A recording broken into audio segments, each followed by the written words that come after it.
let's shift gears a little bit and talk about some of these bigger projects that you've pulled off. Can you talk about some of the ways, how are you able to work with teams? Because this is an interesting challenge, because when someone is an Iron Man, they're very used to going out and individually accomplishing something. There's very little dependence you need on anybody. It's either you do it or you don't. It's you and the clock, or you and the effort at hand.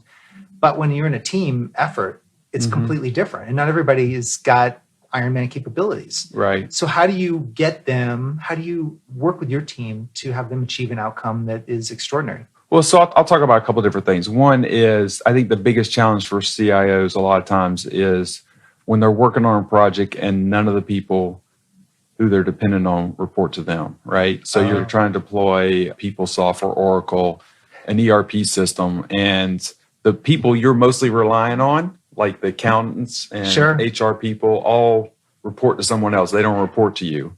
And that becomes a challenge. So early on in my career, when I was at Smith Commercial Realty, we upgraded to what was then JD Edwards One World, since got bought by Oracle. And I was young and I was I had taken on this project to get this done. And it was challenging. I would say, I'm trying to go to the person that was supposed to do X. And I'd say, well, when are you going to get this done? I'd do the normal project management type stuff. And, they well, I'm working on this. And they weren't really wanting or enthusiastic about helping. They weren't all in. They weren't all in because it was just additional work, right? They still had to do their regular job. And on top of that, I'm asking them to do this other thing. So it was really challenging. So, I kind of played around with this problem and I kept trying to figure out how to solve it. And so I started off with a project plan that I just developed in Excel, very simple. I color coded each of the steps and how much time it was going to take on a grid so you could see when it was supposed to start, when it was supposed to end.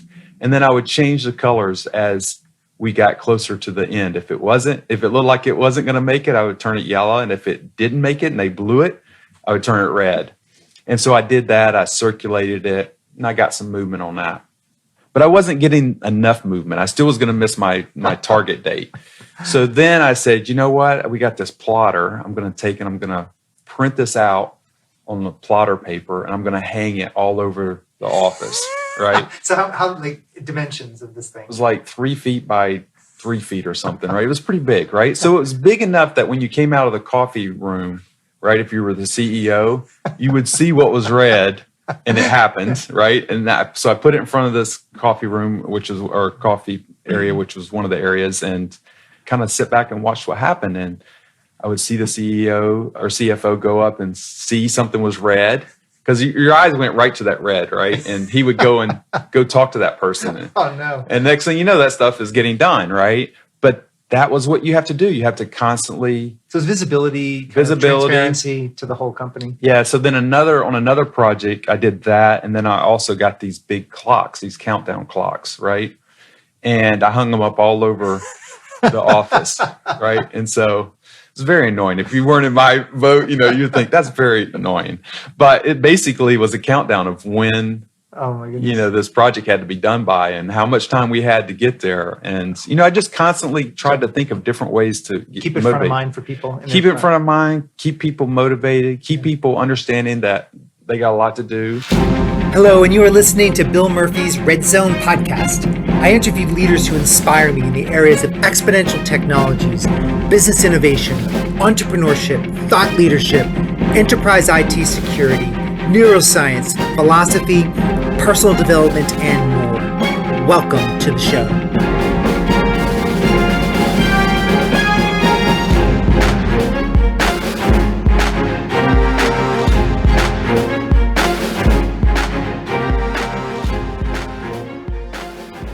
Welcome back to the show, everybody. This is Bill Murphy, your host of the Red Zone podcast. If you're new to the show, welcome.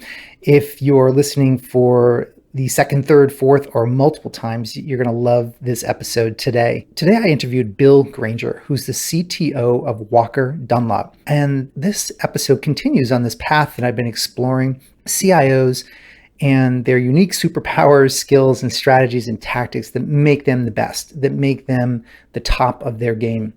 And as I was looking through the transcript with Bill, as I was preparing for my introduction, one of the things that popped out was that to be truly successful there is a transition that happens with these top leaders, and Bill's one of them, where it goes from I, me success to we and us success. So one of the big takeaways from this episode today is Bill talks about mentorship and how he was deeply influenced by a couple mentors. And he goes through a couple stories related to those mentors, and then also how he's transitioning as a leader to providing mentorship to others. And this is really helping him positively lead in building the skills necessary to run his organization. And it's a good reminder for all of us. A couple of things you're going to learn here as well is how to pitch solutions using financial literacy.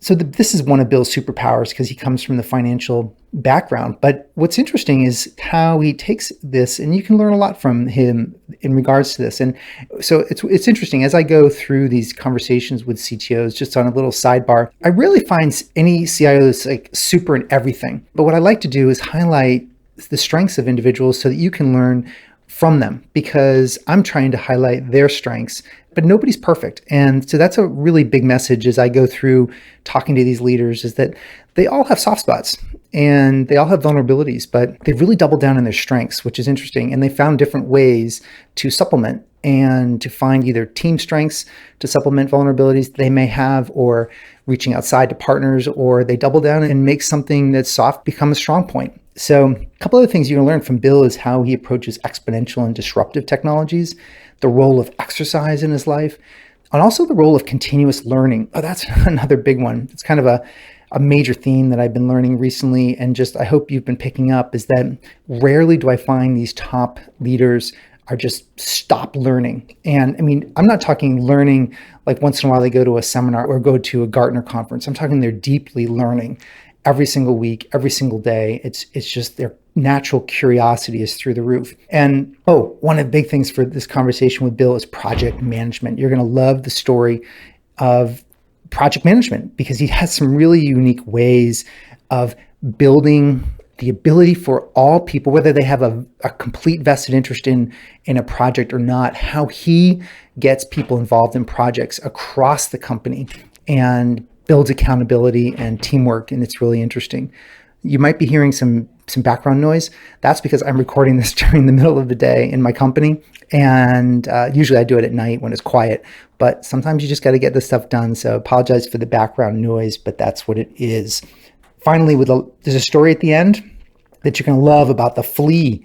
And the flea story is fun. You can use with your team. You can use it with your kids, which I already have, or you can just put it in your back pocket and use it at a future situation. But until next time, I hope you enjoyed my wide-ranging conversation with Bill Granger. This is a lot of fun, and enjoy this episode.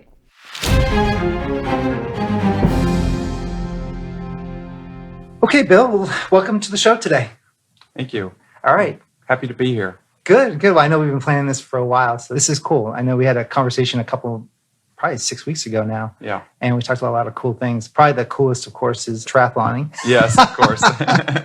So you are currently training, not training, waiting to kind of heal up a little bit? Well, I'm running now. So I started out as a runner. Yeah. And, I got just sick of running all the time. And I was like, I got to find something else to do. And one of my friends had mentioned, triathlons. And I said, I'll go try that, So I got into that a little bit and got all the way up to doing Ironmans, and then had a couple of concussions. And I said, okay, I got to take a break. And so now I'm back to running. So you've done 2 Ironmans? 2 Ironmans. Which ones did you do? I did Louisville and Texas. Yeah. Yeah, I did Louisville and Madison in Wisconsin. Oh, yeah, that's a tough one there, Madison. And super fun. It was one hill that was the funnest thing. It was so steep, and it was about 90 miles in, but they lined it with girls from University of Wisconsin. Oh, really? But they had this like a cardboard box in front of them. They were cheering, like, go up the hill, but then they looked like they were wearing nothing behind the box. Right. So they were doing that on purpose. And so it was just, all you could do was smile going up the hill. Yeah. We had the same thing I think it was in Texas, where we came around this corner and all these women were standing around from a distance, looked like they were nude. As you got closer, you realize, no, those are big T-shirts that were on them that were just looked like they were. That's funny. Yeah, sounds like the same thing. So you had an accident. Yeah, I had 2 accidents, woke up in the hospital. Oh, my. Didn't know what happened, and had a bicycle accident in 2013. And then 2 years almost to the day, I had another one. same thing. I woke up after, having a crash, and I woke up a little bit during that one, but ended up, they air vac me to the hospital, and Air vac you. yeah, oh yeah, it was. I didn't know that. Yeah, so and my wife shows up, and I'm like, "How did you get here?" And luckily, I had one of those name bands on, so somebody who saw that and called my wife, and had her meet me there. So no way. So that was during training, right? Yeah, oh yeah, I was training first day out, first spring day out. Been training all winter on the bike, and finally got out, and that's what happened. So in 2011, I stopped. I went in deep dive into coaching, soccer coaching at that point. But I thought that if I was going to keep doing training on the bike, I was going to go indoors. Yeah. Like Andy Potts and these guys they're doing all their training indoors. And I thought, God, that's good. They have those monitors where you can kind of simulate terrain and stuff. Right, I thought that was interesting. Did you ever do anything indoors? Yeah, a lot of indoor stuff on I forget what they call it now, but basically it's a trainer, and it has a computer program hooked to it, and it simulates, like you say, hills and power, and all that. So you can really control your workout, and it's really effective. And I did that all winter long, and but you do still need some outdoor bike handling skills. Handling skills, exactly right. That was why I was like, I got to get out. I've been in all winter, it's the first nice day, and so that was the way it ended up, unfortunately. Well, good thing you're healthy and you're back training, right? Yeah. So now I'm just running and occasionally swimming, Good. So the other day I was thinking the healthiest I've ever felt is doing the triathlon training. Oh, absolutely. I felt like those three sports, whether or not it was Ironman or not, didn't matter. It was like the body just loved the variety. Do you find that same thing? Absolutely. And you just had energy. Like I would go on 4 or 5 hours sleep almost all the time without a problem. And everybody like, well, how do you have so much time for training? And I'm like, well, I'm awake most of the time, because I'm just in such good shape and everything. And my body was just so, wired and always ready to do something. So, when I slept really good. And you did, yeah. So that was, I think, important as well. Yeah, I'm doing some Spartan training now with a group, completely different, but still like multi-mode. It's from lifting and climbing and hanging on things and then running. It's like you're using like every system. Yeah. You don't get overuse in any one area, which I find is really helpful. Yeah, I just signed up for a Spartan race, actually. Oh, you did? Down in Virginia. Yeah, I don't know which one you're doing, but the one in Virginia as well. Yeah. Oh, yeah. Well, cool. Do you know which, like, what when you're doing, like a sprint or a super or? It's a super. Oh, wow. Yeah. So it'll be fun. Well, the guy the other day was like, they're filling up the early heat. I guess he wants us in the early heats because it's less hot. Right. And the later you go in the day, the more, the Virginia mountains and the heat sort of beat you up a little bit. Yeah. Yeah, I may not pick the best time to. I think I'd pick noon or something. Well, afterwards, send me the link to the one you did. Okay, I'll see if it's the same one. Yeah, definitely. So maybe for the audience perspective, why don't you just say, like, where are we now? Like, what is your current job and role? Okay. Like the general responsibilities that you have right now. And then we can talk about how you got there. Yeah, that'd be great. So I'm the CTO for Walker Dunlop, and we're a multifamily finance company. So we basically finance apartment buildings for people. And we're a broker, so we don't actually hold the debt. We basically find owners and lenders and match them up together. Sure. And, really help that process get done. So that's basically what we focus on. We work a lot with Fannie, Freddie, HUD, and then also with insurance companies. So that's generally who our lenders are. And then we work with a broad spectrum of apartment owners and, help them get financed. What are some of the big disruptors in your industry right now that you see kind of on the landscape that you're kind of paying attention to? Yeah, I think the biggest one that I'm kind of watching for is basically the financing piece, right? There's a lot of like lending clubs, but there are also bigger organizations that are loaning money out for various things. So Lending Club is the biggest example I can think of. But there's actually companies who are focused on lending money in $1 million increments, which, Lending Club is not. And it's basically, if you just think about everyone for the last 8 years has made no money on their savings account, right? Right. And so I see it very possible that, hey, if I can put my money in this account, that'll get me, let's say, 6%. That's very attractive. Right. Yeah, there's a little bit more risk, but I see that as something to watch out for because I think that could definitely happen, if the right group of people get together. And there's a couple companies that are trying to do it, None of them have really taken off because of if you're unaccredited, there's different rules, governmental rules around that, regulations around that. But that's definitely an area I think to watch out for. So do you, as a part of your job role, are you paying attention to the potential disruption in the industry, or is that someone else's job primarily? I pay attention to it. There's a couple of people who are Okay. always kind of focused on either new business or new opportunities. We collaborate a lot on those things and just talk about different things that we're hearing or listening to, whether it's a podcast that I've heard or, something else, that we've seen on the street or another business line that we've seen that we think could also. So we're focused on technology in that we want to make investments in technology where we think that technology will help our clients. So we're looking at it from that perspective. And we're also, obviously trying to grow our own platform. So grow the existing business as well. So. Now, how did you get to where you are today? Did you always know that you wanted to be a CTO, CIO, or did you kind of evolve into that position? Yeah, no, I grew up thinking I wanted to be an accountant because my uncle was an accountant. And so I didn't start off going to accounting. I joined the Air Force. I served 6 years there. While I was in the Air Force, I realized, this is not what I want to do for the rest of my life.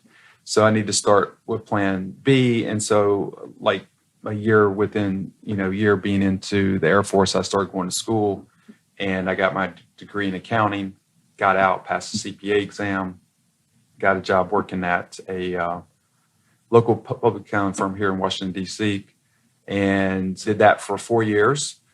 And, I worked on all these little projects. So there was like some spreadsheets that did calculations like estimated tax and stuff like that. And so probably early on, like 6 or 7 months into working at Beers and Cutler, I said, wow, that looks really interesting. It was in Lotus 1, 2, 3. And I said, I want to try to see if I can make that schedule better because it was rough.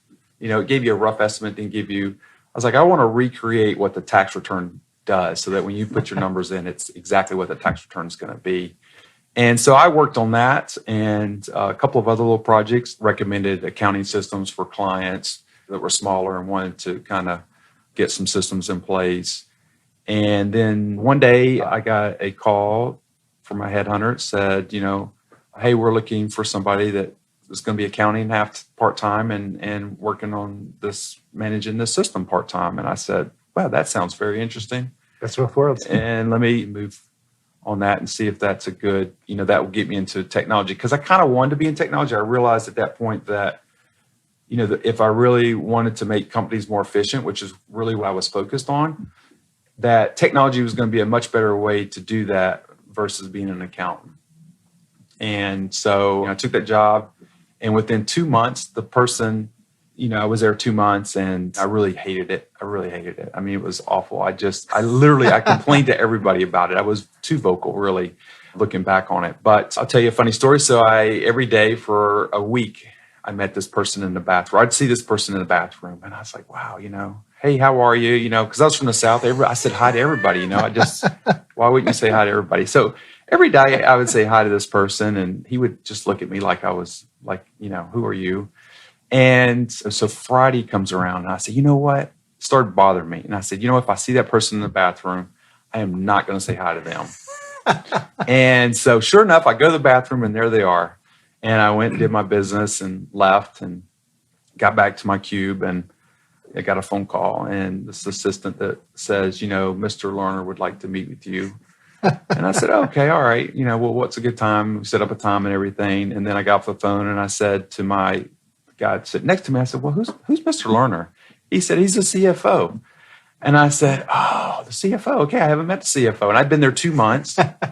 And so I went and met Mr. Lerner and he said, I really apologize. I was on vacation when you started, or, sorry that we didn't get introduced sooner, but, really happy to meet you and all that. So he knew that I wasn't happy. And he says, I understand, that you're not really happy, but I think you ought to give it more time.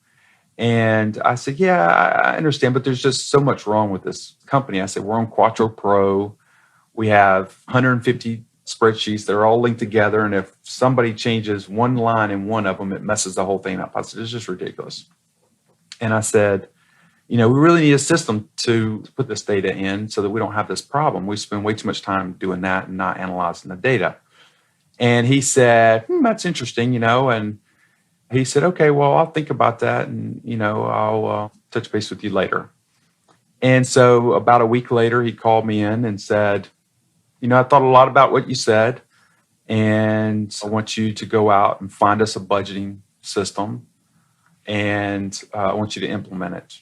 And I said, oh, okay, great. So that was like I was supposedly managing JD Edwards part-time, but that wasn't that big a deal, right? I mean, and then all of a sudden I had this big responsibility to go out and, So was this guy in the bathroom? Who was the guy in the bathroom? So that was the CFO. Lerner? Yeah, that was Paul Lerner, right? The same guy who owns the Washington Capitals? No, different Lerner? No. So this person, this is just goes to show you that you just never know who you're going to bump in and how they're going to change your lives. He changed my life in that way, in that he got me really into a position to where I could really expand into IT. I eventually got rid of the senior accounting role, and I was totally 100% IT. And he also mentored me along the way, which was very helpful. And then eventually, I guess it's probably 10 years later, after I left Smith Commercial Realty, and because we got bought by Vornado, I worked for Vornado for a little while. But, I was commuting back and forth to New York, and it was just like, okay, my family is not moving. Right. I can't continue to do this. So I've got to move. I got to find something local, basically. But he helped me find another job at a later date when I just happened to call him. Wow. And he happened to be on his way to meet with a CEO of another company. And that was how I got my job. He said, hey, this guy just wants to meet with you. Go in and see what happens. And, next thing you know, I had a job with this guy. So the guy that I never was going to talk to again ended up being a great mentor and also helped me in so many ways. It seems to be a theme, mentors. So the past couple of guys I've been talking to that have been really impacted by serendipity, mentorship, both like serendipitous mentors, but then also like proactive mentors that like really have helped guided them. Yeah. I think it's always good to have a mentor because it helps. It's somebody hopefully safe that you can talk to, that you can share your feelings with, share your concerns with, or your frustrations, and that a lot of times can see it better from the outside than you can, and can help guide you back into, or maybe help you see a different perspective. And I think that's very helpful. I've had various mentors. I've mentored various people, and it's gratifying helping see someone develop and grow. And I think that certainly makes my job satisfaction a lot better is when you help someone else. It's neat to see how that's impacted you. And it was an old martial arts saying: the teacher and the taught create the teaching, or the teacher and the taught create the. So it's funny that the mentor becomes the mentee. At some point. Yeah, absolutely, absolutely. Because you want to help other people because you're appreciative that you got helped, and what that did for your career and you as a person, even, right? So we were just talking about this before we got started. Was not everybody has complete Swiss Army knife. If a human being were a Swiss Army knife, not all the tools are fully there or sharpened. Oh no! And so, how do you sharpen them? Do you find a mentor? Do you dive in with continuous learning? Like, what is the strategy of shoring up weaknesses as a leader? Yeah, I think especially in IT, it's especially challenging. Like, I read a lot. I read a lot of articles. I read a lot of books. I read a lot of self-help stuff. But, that doesn't always get you where you need to be. And so for example, the example we were talking about earlier is IT people are generally introverts. I mean, mostly. And sometimes, that's a disadvantage because you don't develop the relationships that you need to within the leadership always to help you when you're having a tough time or something, or you need to bounce ideas off of somebody, or you just need that help to get something done that you're trying to get accomplished. So I think that's a skill I always am trying to work on. And I think that, IT people in general are always kind of struggling with that. Some people are really good at it, but mostly you'll find IT people are not. They're mostly introverts. Did you read the book Quiet? No, I didn't. She has the second most watched TED Talk. And the book's called Quiet. And she was on Oprah Club and all that. And I've read it. It's basically the power of introversion. Okay, yeah. But it talks about how, so this woman, Susan, who wrote it, talked about all the science around it and how introverts are winning, even though it seems like it's not a strength all the time. You're right. And she talks about it from an attorney point of view and she looks at it And she ties the TED Talk obviously is more talking about her book and such, but really amazing. Yeah, I'll have to check that out. Yeah, it's interesting. Definitely. So one of the pieces I think we talked about superpowers, and one of them not obviously, but is your finance background. Yeah. And I think this is really an important skill that I've seen for CIOs, kind of how to make their mark and talk about mentorship and such. Someone comes in with a strong finance background. Some other guys come in and ladies at a different strength. So one of the pieces about financial literacy is kind of taking it beyond just submitting a budget and arguing for your top projects. Right. And you had talked about this as being one of your unique pieces. And maybe you can tell that story that we had talked about, some of your systems that you've had deployed. Yeah. So early on when I started here at Walker Dunlop, we needed to change out a lot of systems. And one of the systems that we were looking at was email. And, I came in after the budgeting cycle had already happened. And here I was coming in and asking for a lot of money to say, hey, we really need to replace this system. And so I met with the CEO and I said, look, I know this is a lot of money, but we really need to replace this system. And so he was really kind of harping on, well, this is $150,000 or whatever it was. And I said, well, it's really not $150,000. It's really $50,000 because that's all that's going to impact your income statement this year.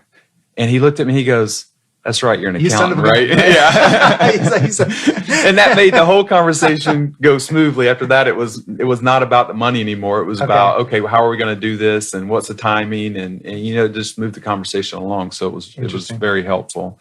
But because I'm responsible for all of the software and stuff that we buy, accounting relies on me heavily to make sure that we're accounting for the right things and that they're being allocated correctly. Yeah. And so, I've also seen benefit from that piece of it as well. So let me ask you a question about that. Yeah. So let's say you had that same project today and you were looking at, I'm assuming this is a few years ago, this email project. Now you have to look at it. How would you present it from cloud solution for email? So now you look at operating versus Capex. How would you handle that conversation differently? Well, so it depends on if I was trying to sell it or not sell it. How about you're trying to sell it? Okay, I'm trying to sell it. Well, it's only $15 a month, times how many of our employees, and it's not that big a deal. A lot of times when you look at these cloud solutions, when you look at them over a period of time, normally Microsoft wants you to look at it over 5 years. Well, there's a reason they pick 5 years, because if you look at year 6, the numbers go wacky. Okay. I mean, you just little bonkers. It's not appealing at all from a financial standpoint. So, that's a good point though. I wouldn't have known that. Personally. So that's an interesting point of view. Okay. Yeah. So they purposely do 5 years for a reason. I mean, the reality is we're all going to the cloud. So we just got to get on board, right? You're just not going to be able to secure it as well as a company like Microsoft will. You're not going to be able to keep it up to date. Yeah. It's obviously where we're going and we have to get on board with it. Even though financially we look at it and we say, this is a really bad deal, right? I mean, this is not good. The whole reason the cloud model came up was because Microsoft was getting killed in the market, like the stock market is what I'm talking about. And basically investors were saying, you can't predict from 1 year to the next how much software you're going to sell, right? And so they got them to move to this model to where it's an income stream. It's a smaller income stream, but it's a consistent income stream that grows and it's dependable, right? And so that changes the whole model for them. Now, then what else happened is now they've got into the cloud business of providing these services like Amazon. Yeah. And so you're going to see Microsoft's going to take off from a financial standpoint and just the way Amazon has, just because that's that dependable income stream that's coming in.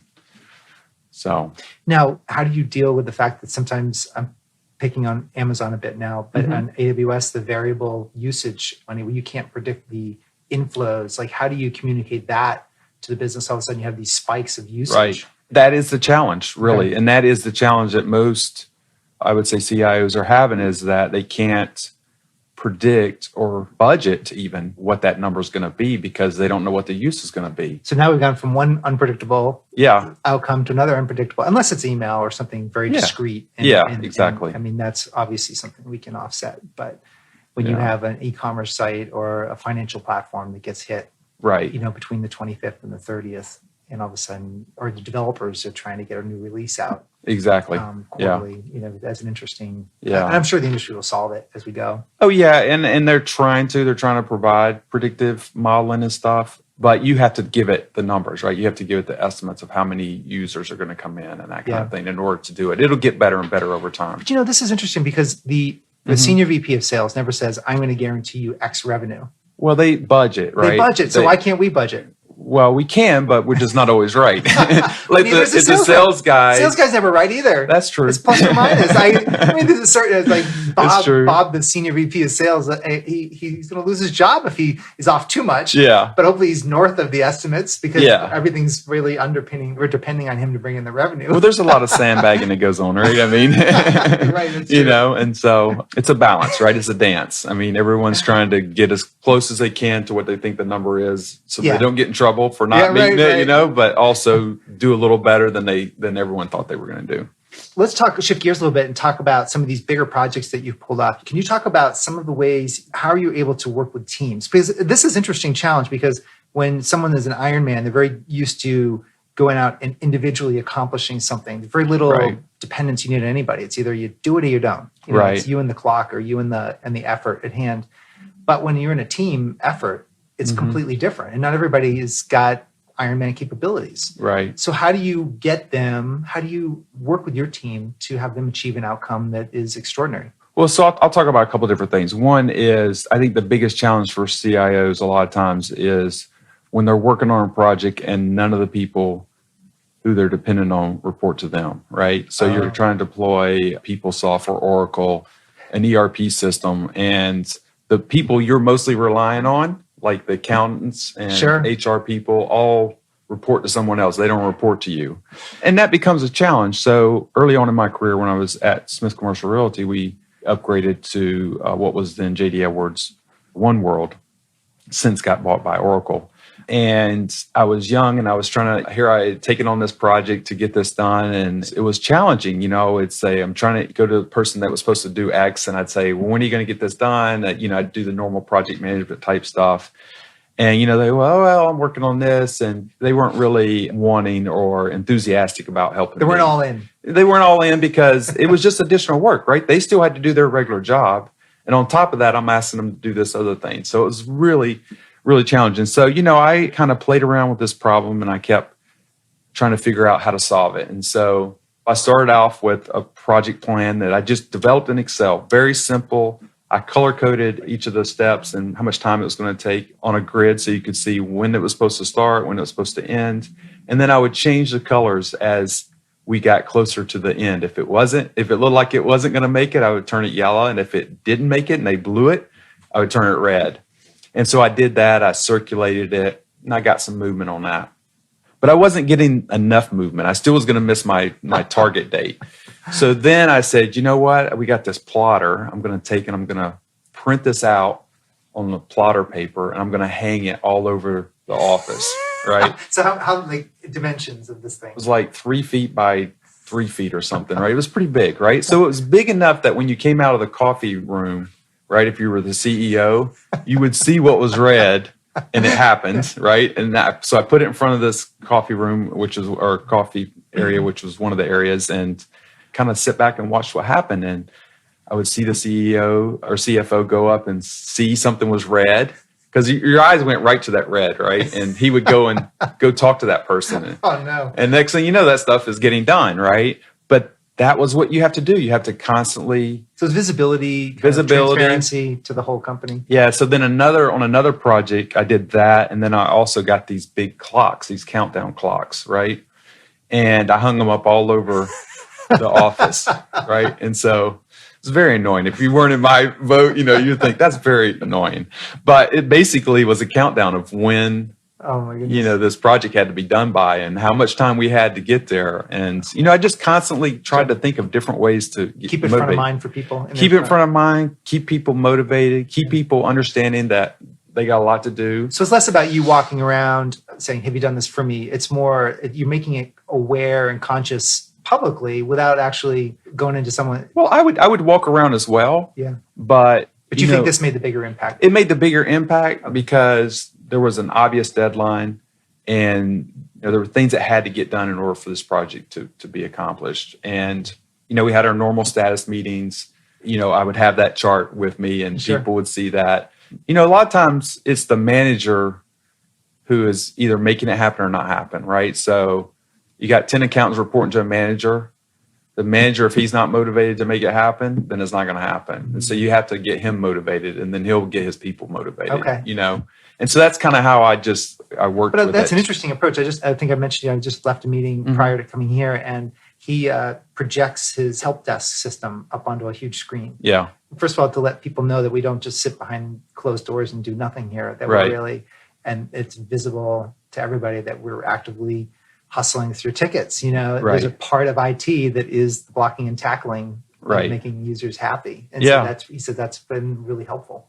Yeah, I do the same thing. I track, help desk tickets, how many someone's I create, and it creates a little bit of competition internally. Okay. So I use that it's not direct because some tickets take longer than the others, and that's understandable. They're harder problems. So somebody resetting a password takes a couple of seconds, and somebody solving a real, complicated problem may take days, so get my new Surface to work with my iPhone. Yeah. So it's not a one for one, but it helps keep people aware. It's all about awareness. People, I think, always want to do the right thing. It's just they just need to be given the right tools to to help make them aware of what's going on and how they fit into that. So now, I haven't prepped you for this question, so this might take you by surprise or it might not. But I'm looking for. You said you're doing some personal development, like you do reading and things like that. I'm really curious, what type of books have been, over a period of time, have been the most influential for you, both on the business side and on the non-business side, just personally, from either personal development or personal leadership, things like of that nature. Has there been any that have stood out? I would say some of the best books I've read have not been IT related at all, like Rich Dad, Poor Dad, for example. Kiyosaki. Yeah, that was one that really opened my eyes up. And yeah, that's a great book. Yeah. We were actually just talking about eBay. I forgot how we got in that conversation, but to the Kiyosaki is somewhat linked to this. As, sometimes we're so dependent on the income from our source of our jobs that we forget that we have all this crap in our houses that we could get on eBay and make $20,000 just selling it or teaching our kids how to do it. And do you really need it? And so my wife, when I first met her, she said, if you haven't used it in 6 months, you're not going to use it. Get rid of it. And I said, except for holiday, decorations and stuff. I think there needs to be an exclusion for that. She's like, okay, yeah, that's right. But, that we really took that to heart. We really kind of went through our house and it was like, and what you find is when you go through that process is that then you start thinking twice before you buy something because you're like, well, do I really need that? No, I don't really need that. Or yes, but maybe I can get it used, or maybe I don't need the new one, something like that. So just helps you kind of I totally agree with that. Think about that in a much different way, and what are your real needs? Like what I loved about doing Ironman, for example, is it basically took you down to the very minimum of what you needed in life, right? Yeah, and it showed you actually can survive, you can persevere through these things that are really challenging in life. Something that when you talk about it, you think, oh, there's no way I could ever do an Ironman. In fact, when I was training for my first full Ironman, I did a half Ironman. And I went down to Columbus. My dad was there. And I'm out there. And it was hot? It was kind of cool in the morning. And then it got hot, right? And I was in this run, doing the run piece. And I had like 6 miles to go or something. I was like, oh my gosh, there's no way I'm going to be able to do an Ironman. There's just no way. And literally 6 months later, I did an Ironman. So it just came down to training, preparation. Some of the other books I've read have all been about Ironmans. I think it's called Iron. I forget the name of the book about the two guys who competed at Ironman in Hawaii. And Mark Allen and Mark Allen and I forget the name of that book, but it was like Iron Will or something like that. But it's about their battles in when in the late 80s. When it was on Wild World of Sports. They started to have the first couple televised Ironmans, and these guys were going absolutely it. They were going at it for like 6 years in a row. Mark Allen and I forget the other guy's name, but But anyway, so those are the kind of books that changed my life, whether it's training for Ironman or business type books. Those have all been, I think, helpful. Has there been any conference in particular that you can recommend to others that would be, you think, you repetitively go to or have been to every couple of years that's like gets your brain working in a certain way that always adds value? Yeah. Recently I started going to Gartner Symposium, and that really the first year you go to that, you're just overwhelmed. I mean, I literally sat in my room writing down ideas because it got just all of my juices, really flowing and thinking. And it made me just start thinking about things in different ways that I hadn't thought about them, before. And that was really helpful. Are you guys tracking blockchain at all from a disruption point of view, from finance and lending? Are you looking at how that's We've developing? looked at it. It's not kind of mature enough, I don't think, at this point, but it's something that we're definitely aware of and looking at. And I listened to one of your podcasts, in fact, not that long ago about that. It was very interesting and actually, again, had me thinking about it in even more different ways than I had before. So that was very interesting. Well, I had that was kind of a non sequitur question at the end, but when you go to these conferences, I know I find myself start to think about disruptive technologies that may be sneaky right now, right? But all of a sudden, boom, they're here. And so it sounds like you guys have a kind of a nice way of looking at it across your executive team, right? Of kind of looking at the landscape and where the individual players that may be disruptive are and how you can pivot and change. So it's interesting to see how you're within the company are doing that right now. Yeah, I'd assume that we don't know what's coming next, right? That we just have to always kind of be agile and thinking. And I often say, I think we should just take a group of people into a room and say, if you were going to recreate this business, how would you do it? Not knowing anything about, like, take interns, for example, right? Don't even give them one day in the office. Take them, tell them what the problem is, tell them what you're trying to achieve, and see what they come up with. I think that's a great exercise to go through that and see what they come up with. Maybe they will make you think about your business in a different way. And they heard a similar thing too, where they said, take the newest millennial that just got hired and have them come and spend the day with you and tell you what's real for them and what they're concerned about from a different angle, and just give it a completely different lens on a problem. Yeah, definitely. I want to thank you for spending time talking to myself and the audience, because I think these are huge lessons for people to be reminded of and look at different angles of thinking about solving problems. Is there anything in particular as we wrap up that you want to part with or tell anybody about as we wrap up? Well, I would tell you that as you developing your CIO role, that the most important thing that I learned was that when I was first starting out, I was always thinking about how was I going to do something that was going to impress people, right? And I was focused on my career and me. And I'm going to roll out this JD Edwards project. It's going to be successful. Or I'm going to roll out this new budgeting tool and it's going to be successful. And what you find out as you move up in the ranks and get more mature is that at some point you have to pivot into it's not about me anymore.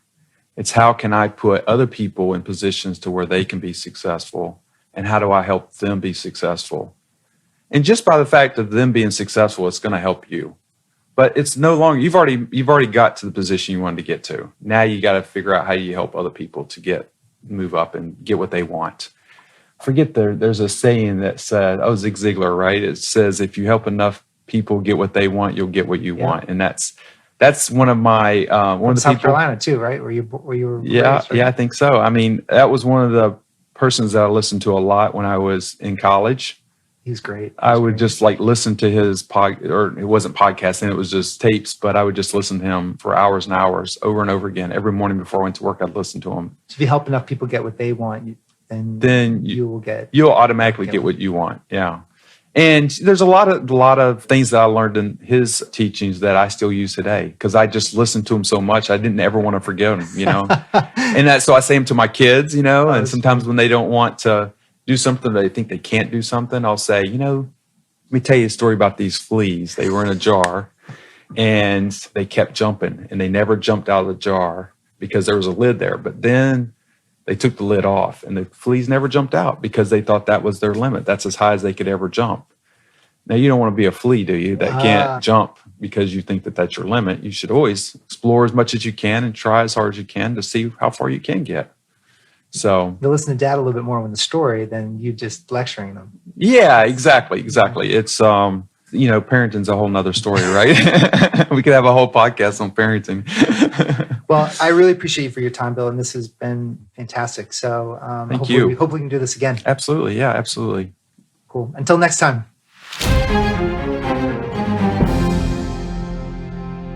Okay, that wraps up my conversation with Bill Granger. I appreciate you all for your attention and your time listening. I hope it was useful, beneficial.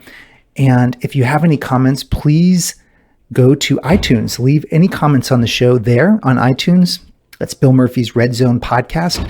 And it helps with the show tremendously. It helps people find the show. Or you can go to SoundCloud, leave comments there if you'd prefer SoundCloud. Or finally on Stitcher. Stitcher is our publishing platform for the droids, for all droid use. So you can go to Stitcher as well and leave comments there. Either way, it really helps the show be found, and it helps us accelerate the growth of it so we're able to attract the best guests possible. So until next time, again, thank you and have a great day. So there you have it. This wraps another episode of Bill Murphy's Red Zone podcast. To get all the relevant show notes, please go to our blog at www.redzonetech.net/podcast. Additionally, make sure you go to iTunes and leave your comments in iTunes about the show. This helps our show rankings enormously, and it helps support the show. Until next time, I appreciate you very much for listening. Thank you.